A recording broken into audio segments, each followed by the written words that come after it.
Jules Edelman. They will be joining me. We're part of the Palmer Museum education team to lead you through this program. As I kind of give you an idea of what we're going to be doing tonight, I'm going to get my screen set to share with you. So that usually takes my focus away. All right, I think we might be good for that. Are you seeing that, Chelsea? Is it good? All right. So our goal for this program is to give you a little introduction to the Palmer. Maybe you haven't been in a while for one reason or another. And we just kind of wanted to introduce you to it again, show you some quick views of various permanent collection galleries, let you know what special exhibitions are on right now.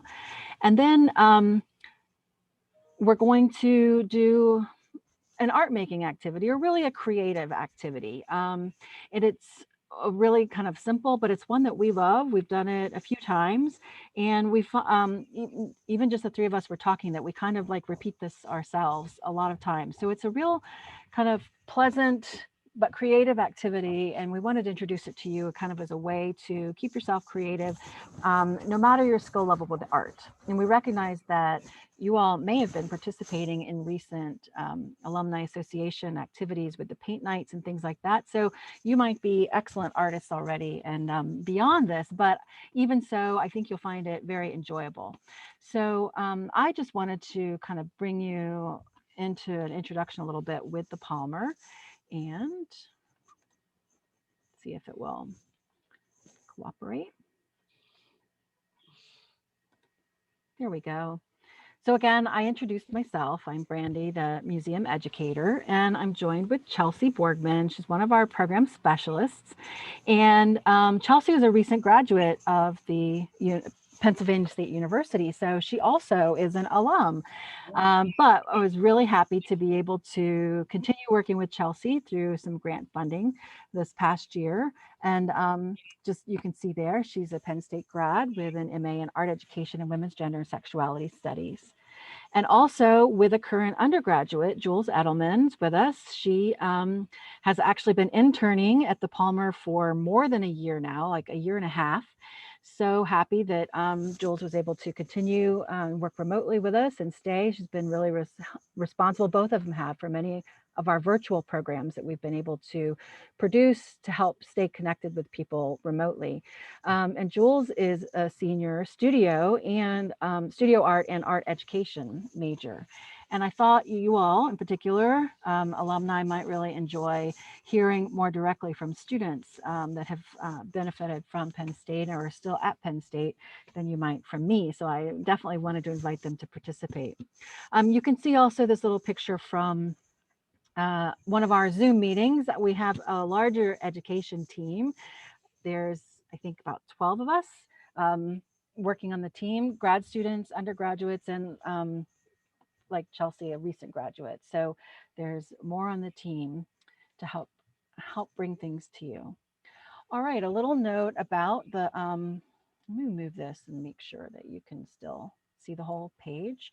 Note about the Palmer is that we are open to the public. We opened in January, so it was a little bit of a delay, right, in reopening, but we were able to finally reopen. And we're happy to be open, but with timed entry. So I wanted to make sure you know that in case you're living in the area or within driving distance or are planning a visit sometime in the near future, that it's still a free admission, but you just need to kind of go onto our website. The address is here, palmer.psu.edu, to get a timed ticket. And our hours I included for you here. Right now, we're closed on Mondays and Tuesdays, and we are open, that should say Wednesdays through Saturdays, 11 to 5, and Sunday, noon to 5, so that you can plan your visit accordingly. Something that you might not know is that in addition to galleries that display our permanent collection, we have special exhibitions that generally are installed by the semester. So we have 3 special exhibitions in the fall, 3 in the spring, 3 in the summer. And right now, these are the special exhibitions that you would find if you were to visit the Palmer between now and June, July, May, June, July. So there's always an opportunity to come back and see something new is mostly what I want to tell you about that. You can find more information about these particular exhibitions on our website. One of them is still due to open at the end of the month. One little note is that the field language exhibition is temporarily closed. It should be reopening by the end of the month, but there was a maintenance issue that for the safety of the artwork, we needed to move it to take care of this maintenance issue. So it will be coming back. I did mention some of our virtual programs that we've worked on over the past year to stay connected with people during the pandemic, but I'm seeing all sorts of places that you all are joining us from. And so I hope that you will take an opportunity to connect with us virtually, even while you are not able to visit. And you can find all of these listed on our website. Again, here it's listed here for you, palmermuseum.psu.edu. These are virtual tours that are organized around a common theme, and they show a number of different artwork from the collection. And you'll see short videos. You can see here on the right-hand side, there's Chelsea, screenshot from a video. So you will find these throughout. Myself, Chelsea, Jules is featured in art making video, and other graduate students that we've written and recorded these videos to sort of be a video version of a tour through the museum. There's other materials, there's written text, there's lots of great images. And as I mentioned, there are some art making activities that relate to the artwork that's included. These are the 4 different themes that we have. We're currently working on another one, but it won't be ready until probably August, as it's around a special exhibition, Global Asias, that will open in August and be up for the fall. We also have this program, it's called Palmer in Your Pocket, and this is a very short form. So this is maybe 1-minute videos that are designed to go out on social media, Facebook, Instagram, Twitter, and to kind of connect with people all around, you know, short, quick ideas, collection highlights, art trivia, things like that. These are education team members, pictures that you'll see. If you're connected to the Palmer via social media, you'll see these faces with these short bites. This was kind of designed to most appeal to the student audience, but really anybody who enjoys social media. And then the online art club team. These are the faces of the students that are very involved in this program. This features usually either one artist or a small collection of artwork connected by a theme, a little bit of information like a single tour stop, and then an art making activity to go along with it. And this is sort of the program that we're emulating tonight in a live online version. And at this point, I'm going to go ahead and turn it over to Chelsea, who has agreed to host a very brief 15, maybe 20-minute tour of the museum. All right, thank you, Brandy. Hi, everyone. As Brandy said, I don't know if I'm on the screen yet, but there we go. All right, so as Brandy said, my name is Chelsea. I'm a recent graduate of Penn State with a degree in art education and women's and gender studies. And I will be taking us on a sort of spotlighted tour of some of our favorite works in the Palmer. So here is where we will start our walkthrough of the Palmer. And as we go through the museum, feel free to drop questions into the chat box. I'll try to get to those at the end if we have time.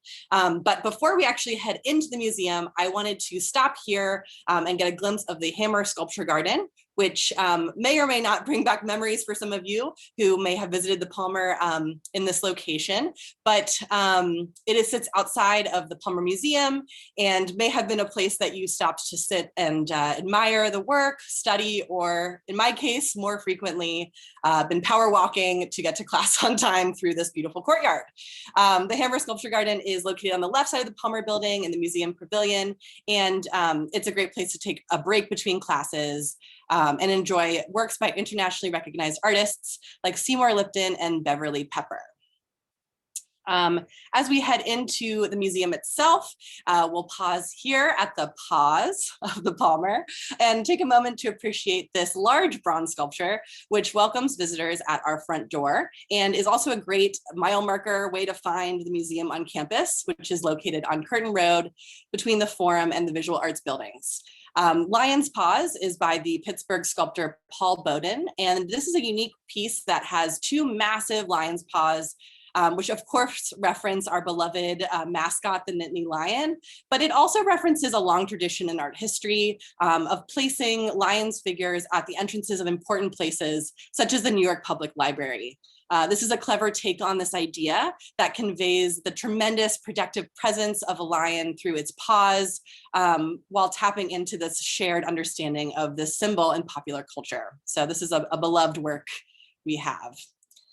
Moving into the museum itself, we have our first gallery, which is the Snowis Gallery. And this really reflects some of the strengths of the Palmer Museum, which is our collection of American art, specifically from the 18th and 19th century in portraiture and landscape painting, and also all the way into more modern and contemporary American art forms. As you enter these galleries on the first floor, you'll find paintings and sculpture from American artists that are arranged sort of broadly by chronological order, with the earliest works from the late 18th century near the entrance, followed by works through the 19th century and into the very early years of the 20th century. The sculptures you'll find here are primarily figural works, and the paintings display a full range of artistic traditions from that time period, from portraiture to landscapes, history paintings, genre scenes, and still lifes. Just to focus on a couple works in this gallery, we unfortunately don't have time to look at all of them, but here are two gems. This reflects a particular strength of our collection, which is works by artists from the Hudson River School of Landscape Painters. Works such as these by Paul Weber and his student at the Pennsylvania Academy of the Fine Arts, William Trost Richards. These works demonstrate the manner in which artists sought to capture nature's pure majesty.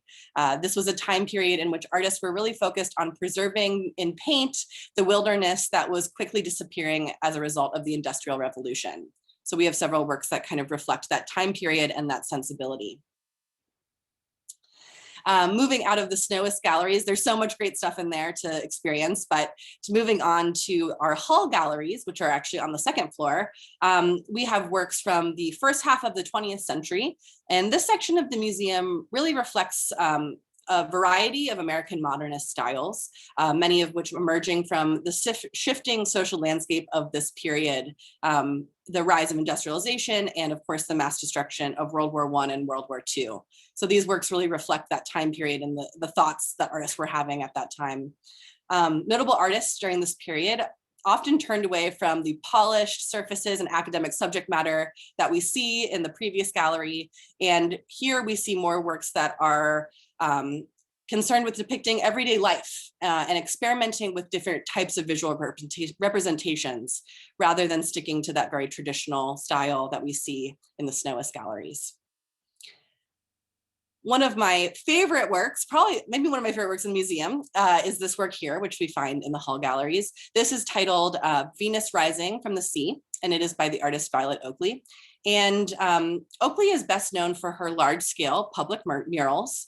She, in fact, was the artist who painted 43 large-scale murals in the Pennsylvania State Capitol building, the most murals by any single artist in that space, which was a huge feat for a female artist of the time. And much of Oakley's work was influenced by her Quaker ideals. She was a pacifist who was committed to equality among the races and sexes. And many of the works she created focused on tracing Pennsylvania's history back to religious tolerance and equality among people.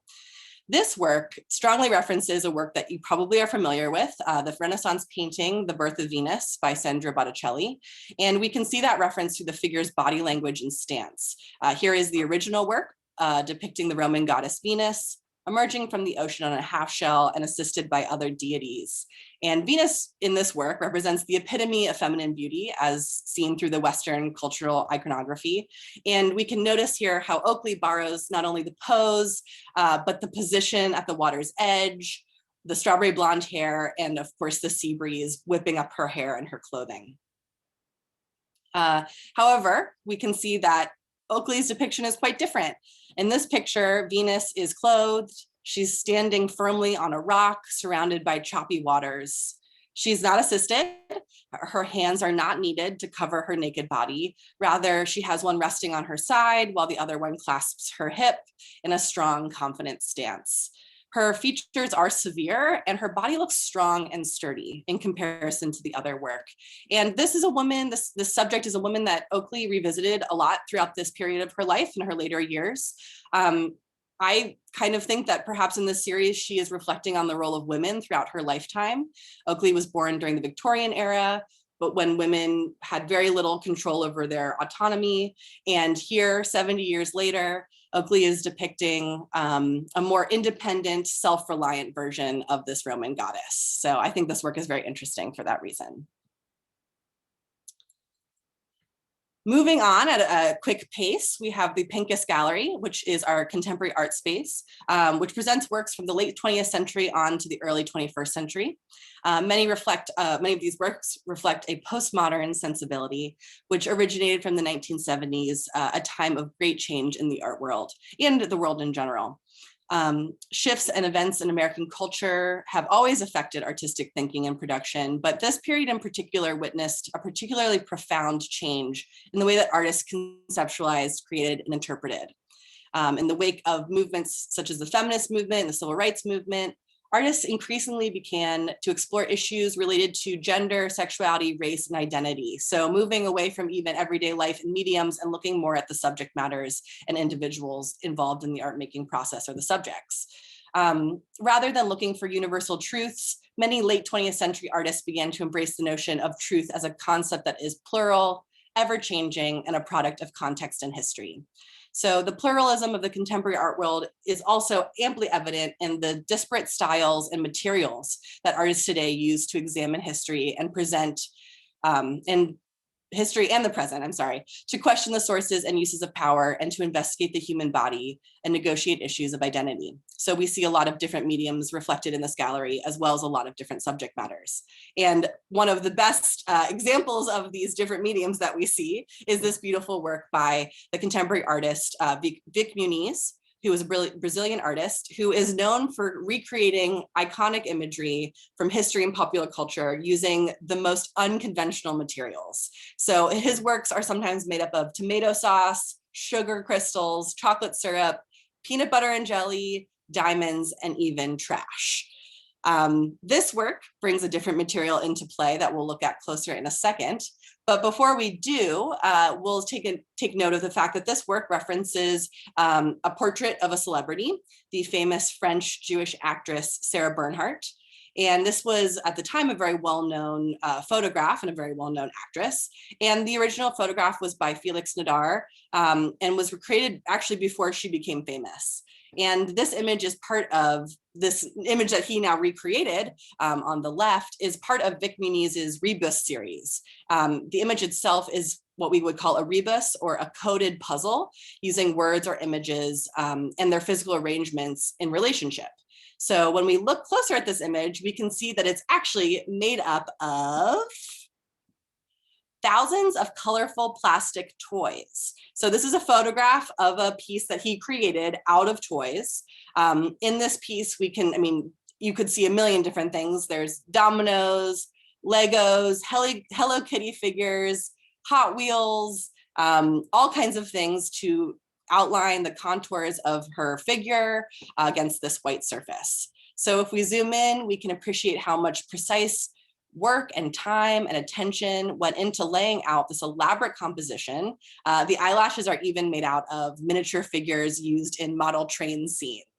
So very precise detail going into play there. Muniz invites us to decode this sort of synthetic celebrity portrait of Bernhardt. At the same time, we might further consider that the artist starts with a photograph. So he started with the photograph of Sarah Bernhardt.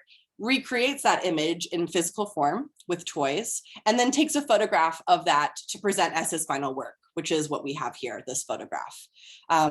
These two photographs serve as bookends to a physical creation or experience and hint at how our collective and personal experiences create and shape history, even after the fact.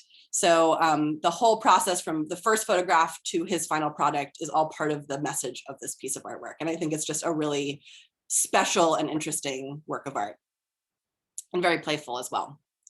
The last work we'll look at from the Pincus Gallery is this beautiful work by Lorna Simpson.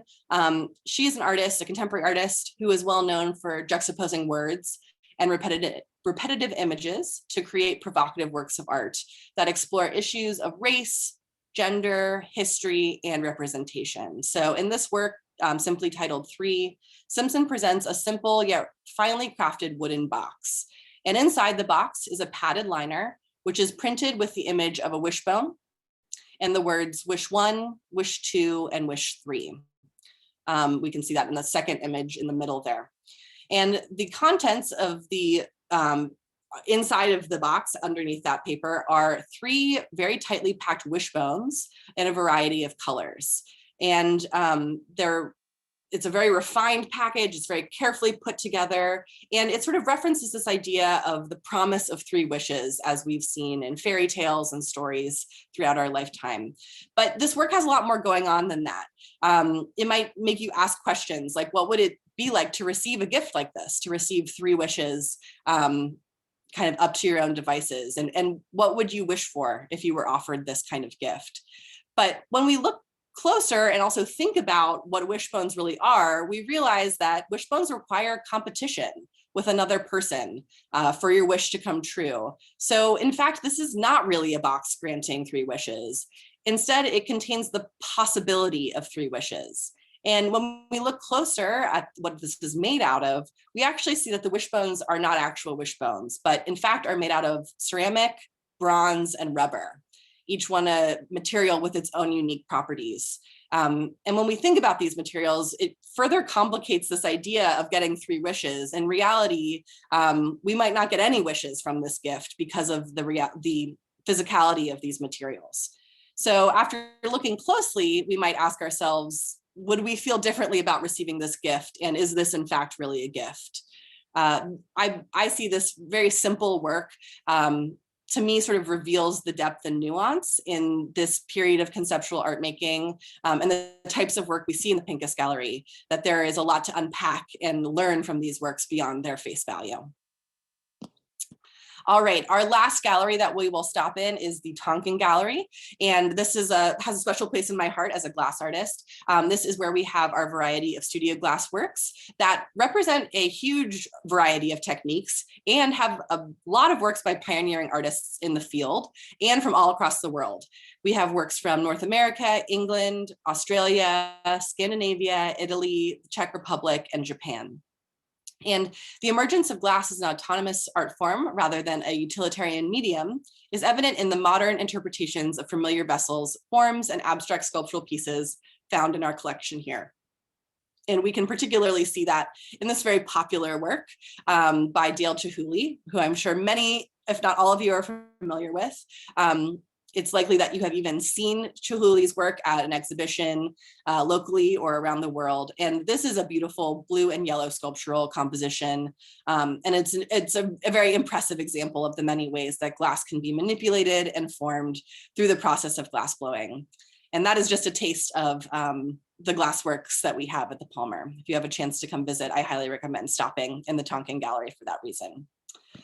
So, before I pass all of this off onto Jules, who has our very fun art making activity planned, I'm going to give us a quick overview of the work of Henry Pearson, who is going to be serving as our inspiration for our art making today. So Pearson's undulating and responsive line drawings are going to be sort of what sparks our inspiration. So pay attention here, take notes for what you might want to do with our art making prompt. To give a little background, Henry Pearson was an American abstract and modernist painter who is often associated with the op art movement of the 1960s. Pearson's most famous works feature mazes of undulating parallel lines And despite his connection to the op art movement, Pearson's work possesses a rhythm and an elegance that I would believe is unique to his organic and responsive style. It's sort of similar but slightly different than what we think of when we think of op art. And Pearson's first career was as a theatrical designer, and that was interrupted when he served in the US Army Corps during the Second World War. And during this period, he designed maps for the Okinawa campaign. And later, he re-enlisted and served during the US occupation of Japan. These experiences exposed him to Japanese art forms and styles, which went on to influence his work style and compositions. The influence of map making and Japanese art is evident in several of the 60 plus works we have by Pearson at the Palmer Museum. And I think these works really reflect some of that Japanese influence in his art making styles. After he returned from overseas, he lived in New York City, where he studied at the Art Students League. And in the late 1950s, he began developing drawings he had made during the war from secret Japanese survey maps. Pearson transformed these topographical shapes into abstracted forms, adding bright, bold color that caused his line work to vibrate and undulate on the page. As I mentioned, the Palmer is home to many of Pearson's abstracted line works, such as this ink and watercolor painting. And I just wanted to give us a moment to pause on this one because I think this is a particularly interesting and inspiring one. So I will leave it there, and thank you for joining me for my little quick run through the museum. I hope you guys saw some pieces that you were interested in and you learned a little bit of something as well. If you have any questions, I'll try to take a look at those and see if I can answer any of those in the chat. And with that, I will pass it on to Jules, who is going to introduce our art making prompt and give you guys a fun activity to work on. Hi everyone, I am Jules. So I am an education intern at the Palmer. I am a senior, I'm an undergrad.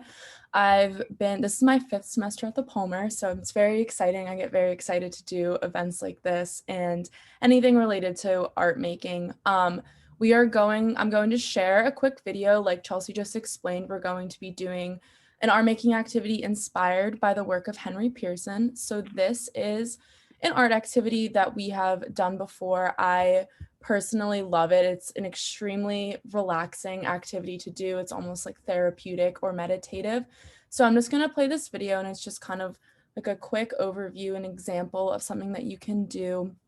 I would recommend having, I think there was a suggested supply list in the invitation to the event, but paper, like black pens is really good to use, markers if you're interested in adding color to your design.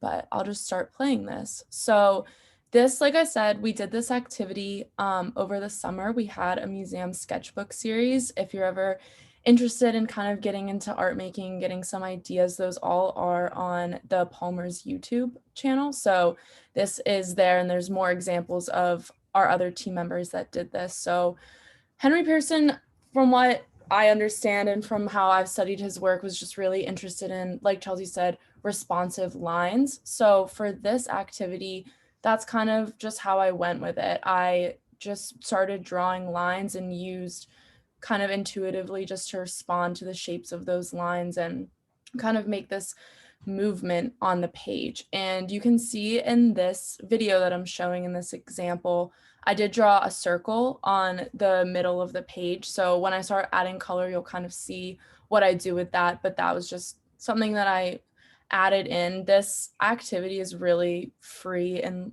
very loose. You can kind of, like I said, it's very therapeutic. It's very meditative. I actually do this all of the time. I doodle in my sketchbook or I doodle in my notebook when I'm doing things, and it's really relaxing. So whenever I did this original example, it did take a decent amount of time, especially when I got to the coloring portion of it, because I made the lines so small. So for the sake of time, if you're trying to finish this by maybe the end of the event, or you're just kind of just doing this maybe as a quicker activity, maybe make the lines a little bit not as close together, especially if you are planning on adding color into it, because it took up a decent part of my morning, but I am not upset about it because it was so relaxing. But essentially you just kind of start drawing lines on the page, and then I would just take my pen and I would follow those lines, and you can see as you follow them, they kind of get smaller and they start moving, and it creates this wave pattern. And a lot of his works are like that. They just kind of move through the page. It's very responsive. It's very intuitive. This is not like a difficult art making activity either, which is what I really appreciate about it. It's kind of, you just let it happen is basically what I can say about it. The best way to describe how you go about it, you kind of just let the lines speak for themselves and just move along with them. You can do this on any size paper. You can make a smaller one, you can make a larger one. This one I did just a normal sketchbook, and you can see here that I started adding color. So that kind of pencil sketch circle that I mentioned earlier, I used it as kind of a space to change the colors. So here you can see me starting to fill those colors in, and inside that circle, you can see, hopefully you can see the light pencil sketch. I just use that as a barrier. So I would change the color so it was darker in the center. And I could have done the opposite as well, where it was lighter in the center. So I would have dark purple in the center and light purple on the edge, and so on. And I just did this to kind of add another dimension to the work. It almost made it feel like it was like receding into space because it was darker in the center. So this is really about movement and responsive lines. And I think that adding other elements is another really exciting way to kind of go about this project, especially if you're using color. Here is kind of the end. So this is what it looked like when I was finished. Again, it did take a long time because the lines were so small, but you can do the same thing with any size line. And there's no wrong way to do this activities, which is what is really exciting about it, because it's about how the lines move. You can't really mess it up because they're just lines and they're moving and they're responding to each other, which I really appreciate. And I think that that is why it is such a therapeutic activity to do. And Henry Pearson's work is really exciting and engaging, and it's something that everyone has the opportunity to kind of participate in.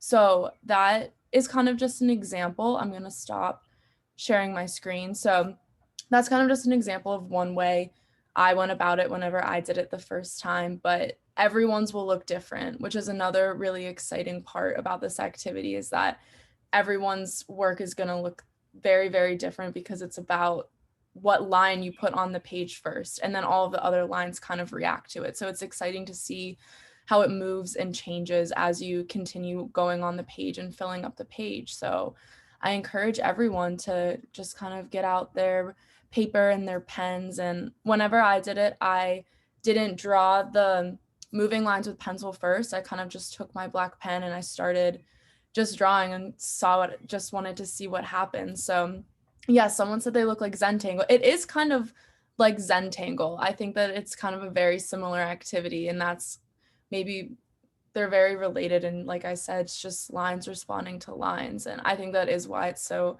relaxing and therapeutic. So yeah, it's a really exciting activity. It's really easy. I'm excited to see how everyone kind of takes it and how they start off their page and how the lines start moving when you start putting them on the page. Jules, thanks for doing that demonstration video. I think it was great to display. And I do think everybody had, if you joined us and wanted to get making art, now's the time. So get your paper out. Maybe you've already started.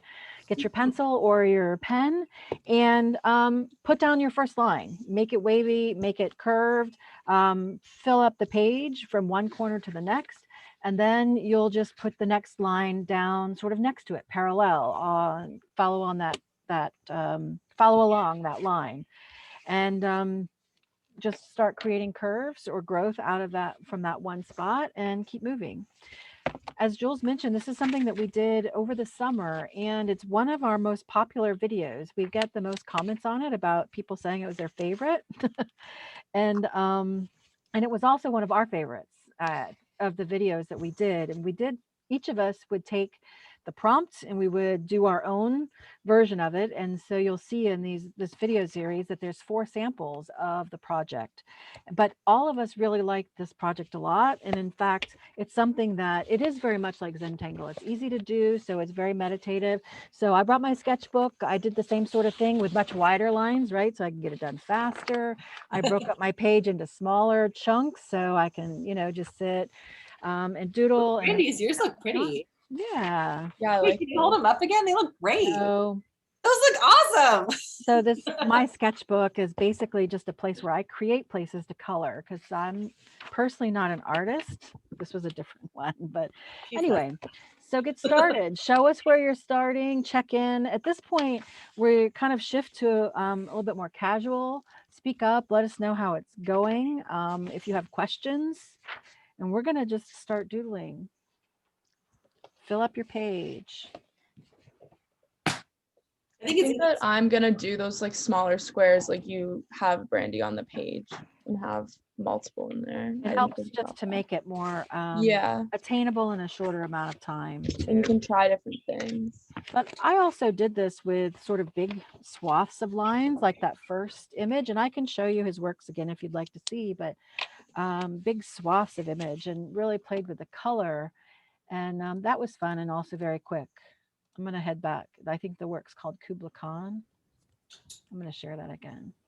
Well, I think it's interesting. You start with the outside line and go in, and my brain starts with the inside line. I start with the smallest one and go out. And I think I'm going to try to do it your way this time. Yeah, I kind of just like started on one side, like one end of the page, and kind of just drew a wave, and then kind of went around. And whenever I was done with that, kind of just looped it around and just started filling it up. It's very just like, it happens kind of. You don't really realize it's happening while you're doing it. You're kind of just drawing, and then all of a sudden you have these like shapes and movement. Yeah, absolutely. So I think we've mentioned that we did this over the summer, and at that time the video series was called the Museum Sketchbook Series. And our goal for that series of videos was to help give people just ideas on how to fill a sketchbook.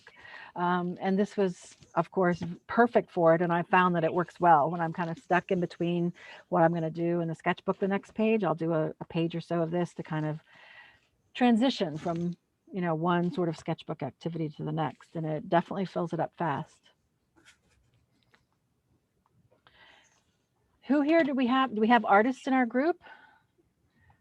Are you able to unmute and talk or put in the chat? Any artists out there who are?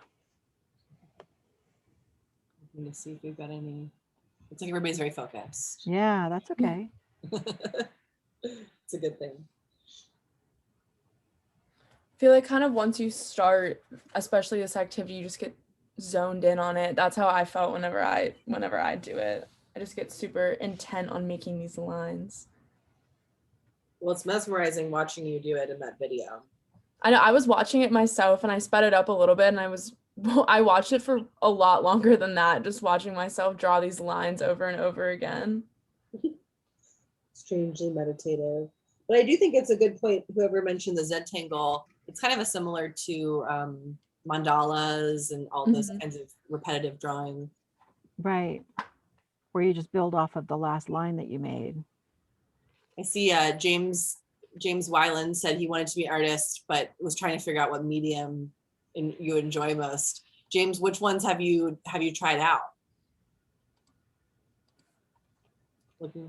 Somebody else. Oh, someone's heading off to make dinner. Got it's it. that time. We understand if you need to leave that, thank you for joining us, and hopefully it was a good sort of inspiration for some other time.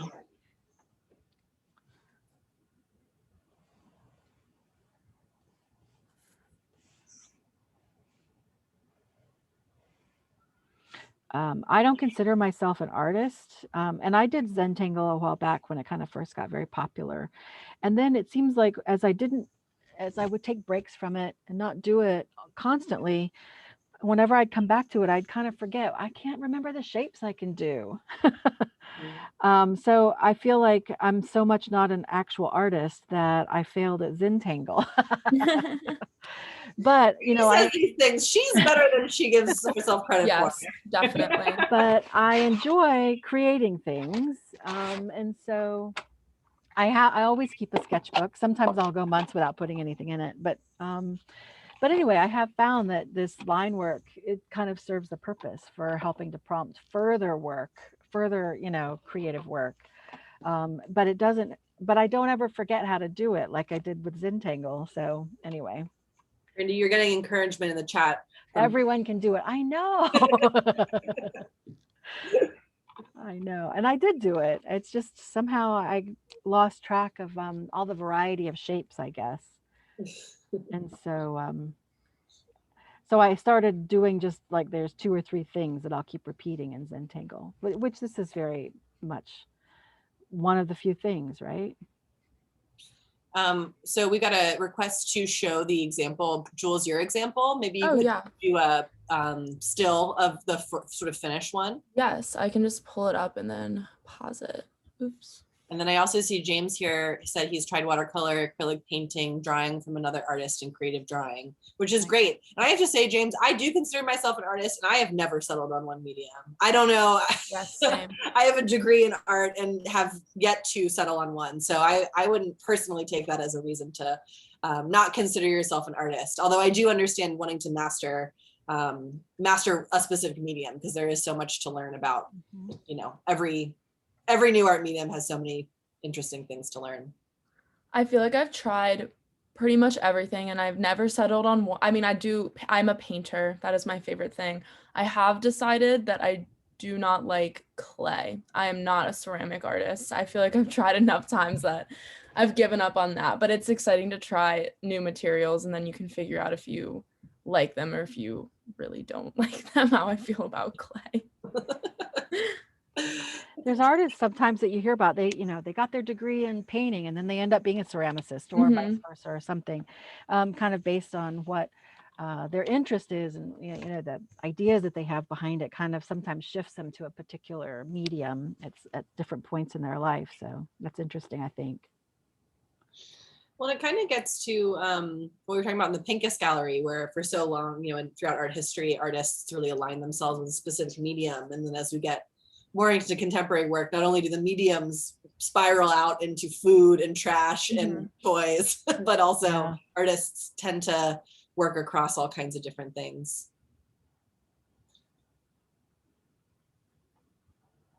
I used to sketch, Kara is sharing that I used to sketch Marvel comic characters, little portraits, but my husband is the true artist. Nice. I have someone who's working in my office and kitchen. That's great. Sketching Marvel characters, I feel like is hard. Yes, definitely. I agree. Those body shapes and forms are not easy. What, I'm curious, Kara, what kind of work your husband does.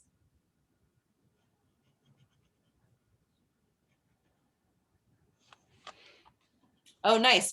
KSS Meet. I'm not sure what I see.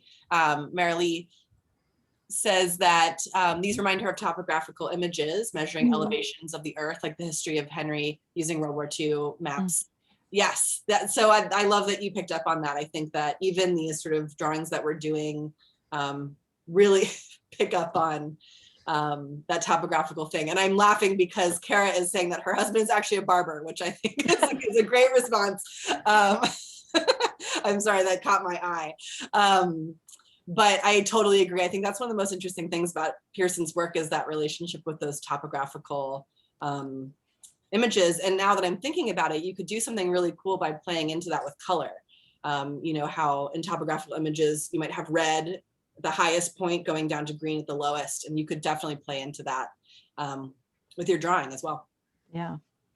And I don't think we mentioned explicitly, but the special exhibition that's going to be opening at the end of the month, the Mark Makers, it's an exploration of abstract artists, and it's the Mark Makers, the language of abstraction, that there are a couple of Henry Pearson's works in that will be on display. So if you're in the area, come, plan your time ticket to come to the museum, and you can see all of those special exhibitions and catch an in-person view of Henry Pearson's work. Yeah, that show is going to be awesome. I got little sneak peeks of some images that are going to be in it. And if you like this kind of color field and interesting line work, I think you'll really enjoy the exhibition. A lot of texture, beautiful color relationships, just interesting line work and things like that. Mostly almost entirely abstract, right, Brandy? It is. It's all abstract, language of abstraction. So yep. There you go. I love abstract work. I don't know. Something about it just like always mesmerizes me, no matter what kind of style it is. It's so exciting to look at, I think. Just mark making in general. Right. What have we got? So we'll continue on our journey here together. Who else have we got? So a question about the recording, and Carly with Alumni Association did say that that it is being recorded. Carly, are you able to chime in and let people know the details of that? Yeah, definitely. So we will be sending out an email to everyone a little bit after the event, and that will have a link. It'll be posted onto the Alumni Association's website. It might take a day or two for that to get uploaded, but sometime this week you should definitely be able to access that. Perfect. I also see that Beverly mentions that she may have broken the rules. However, I'm going to say that there are no rules, and we encourage rule breaking. Show us. But she likes what she's done, which I'm excited to see. I feel like I want to scroll to see Beverly's page. Can I stop share so that we can? Yeah, stop sharing so we can do. Where's Beverly? Oh. Is that Beverly right there? Oh, no. Yeah. I don't know that Beverly was showing hers or not. They should. Oh, there she is, showing it. Nice. How did you break the rules? I don't see any rules being broken there. Oh, the line going across. Well, now you can respond to that line and complete it in a way that responds to both of your lines, and you'll pull it back together. I think introducing hard lines with Henry Pearson's, undulating organic forms could be very interesting. Looks like Christy's holding hers up as well. That looks nice, adding some color in there. Let's see.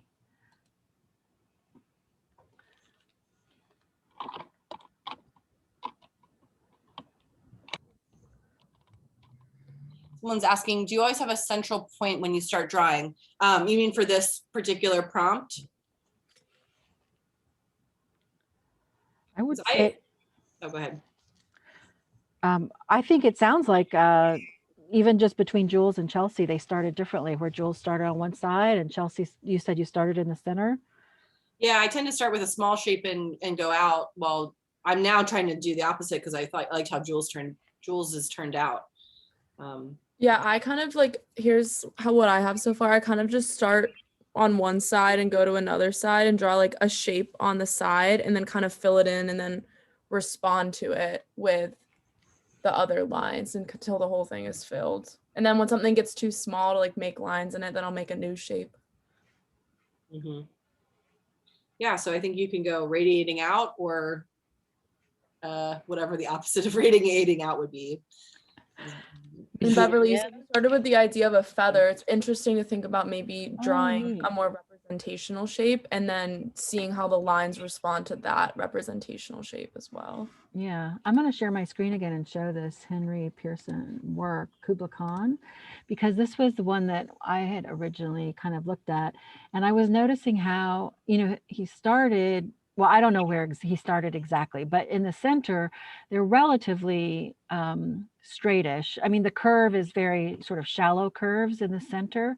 And then it's also sort of darker values on the color. And then as they get more curvy here, they're lighter, the shades are lighter. And then it kind of moves back to a little bit more straight curves and with more, what would be the word, sort of more pure colors, not exactly pure, but a little bit more bright. So he's got these three different kinds of colors happening in here that I think the combination of the style of line and the type of color both contribute to this undulating movement that you see in this still two-dimensional image.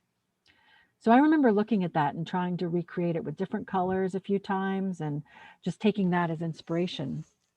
And I will say that if that's something that interests you to kind of take a look, you know, over and over again, it's one of the things that I do when I'm, even though I'm not an artist, sometimes I do create things and I want to get inspiration from art. I will like just go look at a lot of different samples before I create what I'm interested in. But the Palmer does have the permanent collections available to view on the Penn State Library's website.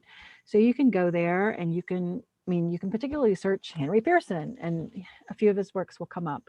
But you can also just search through the collection on the website. You know what, I'm going to get the link for you and I'll put it in the chat so you can go to visit the Palmer's collection online.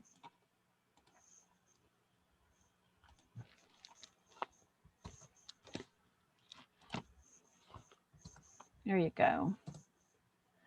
I just put it in the chat if you want to copy and save that somewhere.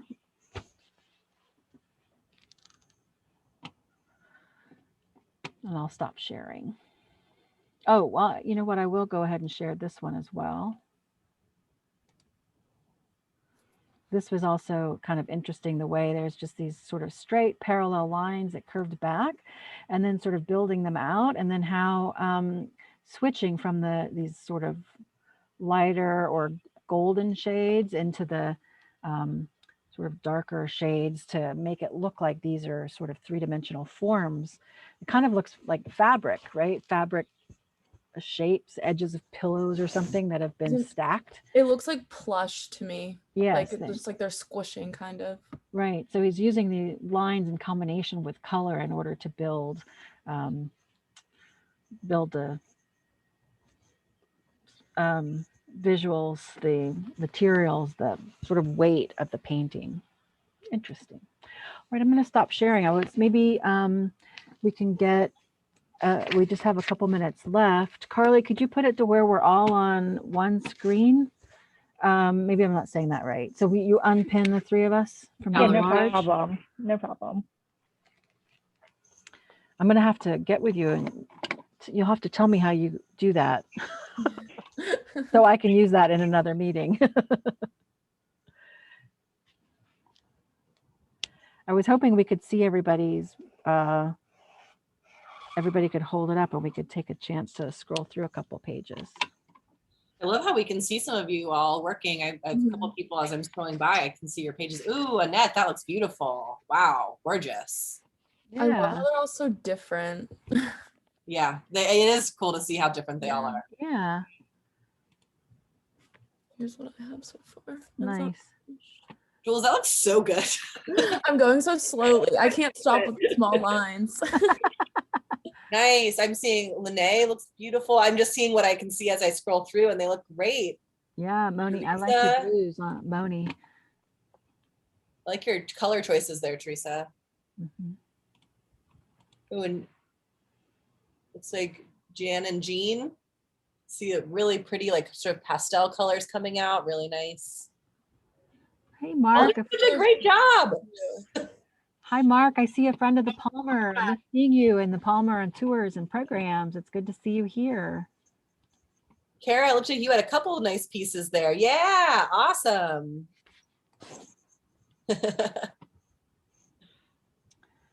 Great.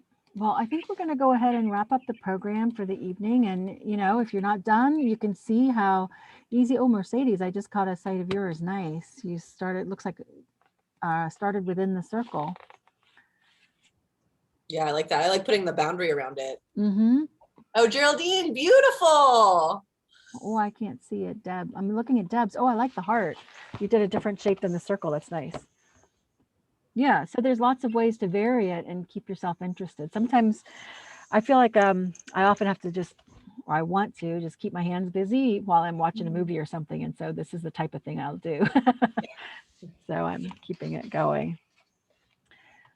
All right. Started with straight lines, blankets. Great. Well, it was great to have you all here. I appreciate you turning out. And looks like we've given you something to keep you busy for the rest of the evening. Yeah, and Thank please, you, everyone. I would really like to see what you all make. So please post it very genuinely. I really want to see what you all do. So yeah, our hashtag online or Palmer Online Art Club. Yep, I just put that in the chat you, too. Brandy. So post your pictures when you finish it up. We'd love to see it. And definitely check out our other videos too. We have lots of really fun activities like this. You can see me and Jules talk about art a bunch. Yeah, you can see what great artists Jules and Chelsea are. They are great artists. Thank you all so much. I'm so Bye, glad you guys Paulette. enjoyed it. Thank you. Thanks for joining us from Johnson City, Paulette.